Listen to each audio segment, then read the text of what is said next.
Bueno, vamos a hacer una síntesis sobre números complejos y sobre operatoria binaria, sobre todo para poder trabajar cómodamente con lo que se va a visualizar, lo que se va a ver a lo largo de estas unidades en las que vamos a trabajar con este tipo de álgebra, ¿no? La álgebra compleja. Queremos aclarar que, bueno,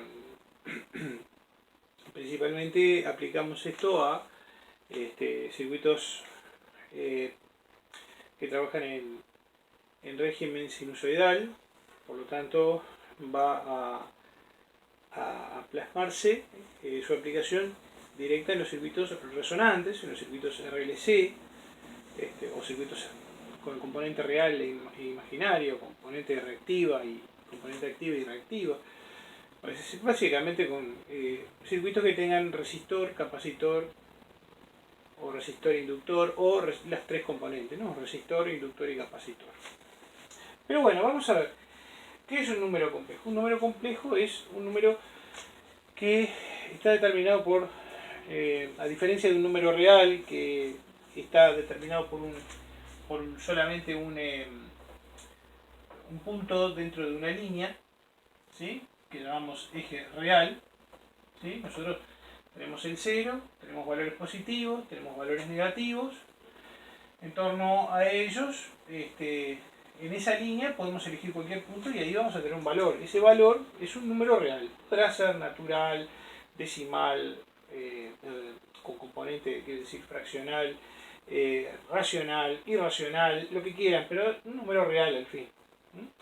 En esas condiciones se puede decir que hay una relación de orden, hay el número que está más alejado del 0 hacia la derecha es más grande, el que está más cerca del 0 es más chico, o hacia la izquierda, el número que se aleja más del 0 hacia la izquierda es menor, o representa una cantidad menor que el que está más cerca del 0. Pero bueno, en el caso de un número complejo, los valores o los puntos ya no están ordenados en una línea, sino en un plano. En el plano que vemos allí, que está determinado a su vez por dos coordenadas o por dos ejes coordenados. Un eje que llamamos, como dijimos, real, y el otro que llamamos eje imaginario. ¿Sí? En el eje imaginario tenemos otra componente del valor complejo. Valor complejo, por ejemplo, de un número, ¿sí? Vamos a llamarle n, lo identificamos con un punto en ese lugar y decimos que ese punto tiene dos coordenadas que son en el eje real A, en el eje imaginario vamos a poner B. Entonces, para diferenciar los números reales de los números imaginarios se suele utilizar un operador que se conoce como operador J. Es una J común y corriente, minúscula. Para nosotros es J, en matemática usan I latina, sobre todo porque, bueno, ellos no tienen el problema que tenemos nosotros de trabajar con la corriente. Entonces nosotros la intensidad la señalamos habitualmente con la misma letra. Por eso no deberíamos usar I latina, deberíamos usar otra letra. Y se usa habitualmente la J. Entonces, este número se puede expresar o representar de forma binómica, se le llama así a esta notación, como A más JB. Y se entiende que A es la parte real y B es la parte imaginaria del número. Cuando hablamos de un número imaginario, porque uno se podría preguntar de dónde sale, bueno, ustedes sabrán que, por ejemplo, la raíz cuadrada de 1 es más menos 1. ¿Por qué? Porque 1, ya sea más o menos elevado al cuadrado, es igual a 1, positivo. Sin embargo, la raíz cuadrada de un número negativo, por ejemplo, menos 1, es, y ahí sí se define, más menos j, o más menos j por 1. ¿Sí? J tiene valor unitario, o sea, adjudica valor 1 en el campo de números complejos, de números imaginarios, quiero decir. ¿Sí? Pero el 1 es el neutro del producto, o sea que cuando decimos j por 1 o 1 por j, es básicamente lo mismo. que es lo mismo que omitir, ponerla, plantear o indicar el número 1 y dejamos solamente la j. Cuando nosotros elevamos j, ya sea positivo o negativo, al cuadrado, lo que tenemos es el valor resultante, que es menos 1. Se definió así para justamente salvar esta situación, ¿no? Nosotros, si tenemos un número positivo y lo elevamos al cuadrado, nos da un número positivo, pero si ese mismo valor le cambiamos el signo y le hacemos la raíz, no podemos tener los mismos resultados. Por lo tanto, ahí es donde aparecen, como aquí, ¿no?, con el menos 1, el número que llamamos j, ¿no?, más menos j. En realidad serían dos, ¿no?, un valor positivo y un valor negativo. Yo hago j positivo o j negativo al cuadrado y eso me da menos 1. Por definición, ¿no?, lo pueden tomar por definición.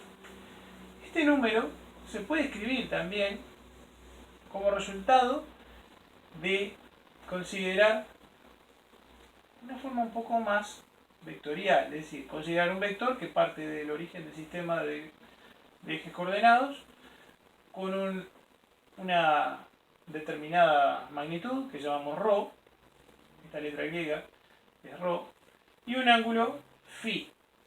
Entonces se puede hablar de que ese punto está ubicado a una distancia ρ y con una inclinación respecto del eje real llamado o determinado por un ángulo que llamamos φ. Entonces queda ρ con ángulo φ. ¿Ah? Es una forma alternativa. A esta forma se le llama forma polar.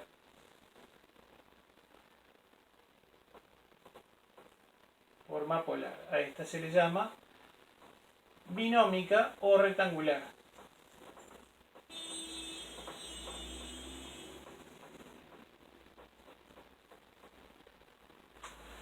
¿Hay otras formas de representar el número imaginario, de un número complejo? Sí, por sus componentes ortogonales, A y B, pero en una especie de transición entre lo que es la forma polar y la forma binómica,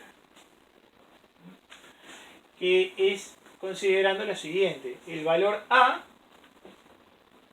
es igual a el módulo de este vector, ¿sí?, que como dijimos tiene un valor igual a la distancia que hay entre el punto y el origen del sistema de ejes coordenados, que es multiplicado por el coseno del ángulo que forma ese vector con la horizontal. O sea, ρ por coseno de φ es A. Y JB o B, ¿sí?, si se quiere puede poner JB, se le puede poner el J también adelante aquí. J es, tiene las mismas propiedades que el 1, pero en el campo de números imaginarios. Por lo tanto, J lo podemos indicar o no.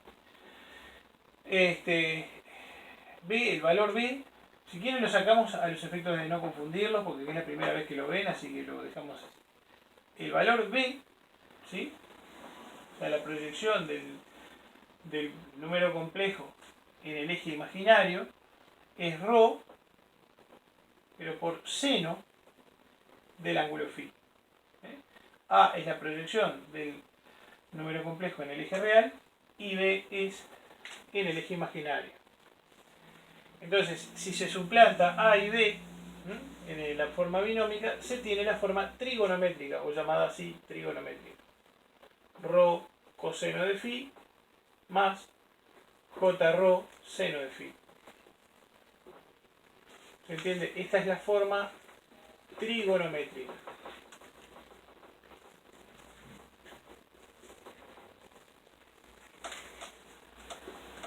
Bien. Algunos la forma trigonométrica la plantean también de esta manera, como ρ por coseno de φ más j seno de φ.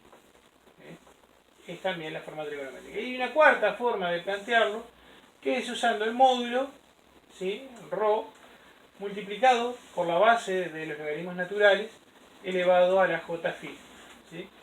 elevado a el valor imaginario del número que corresponde al ángulo. Esto obviamente no corresponde a una demostración que podamos hacer en este momento.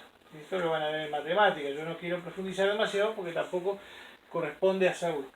Esta es la forma exponencial. ¿De acuerdo? Bueno, con respecto a esto último que dijimos, la forma exponencial surge de la trigonométrica, ¿no? Esta componente que es el coseno de phi por más j seno de phi es igual, y esto lo demostrarán en matemáticas, a e a la j phi. ¿Sí? Es como decir que e a la j alfa es igual a coseno de alfa más j seno de alfa. ¿De acuerdo? Esto es si se quiere, una identidad de Euler trigonométrica. La pueden encontrar en un manual de matemáticas.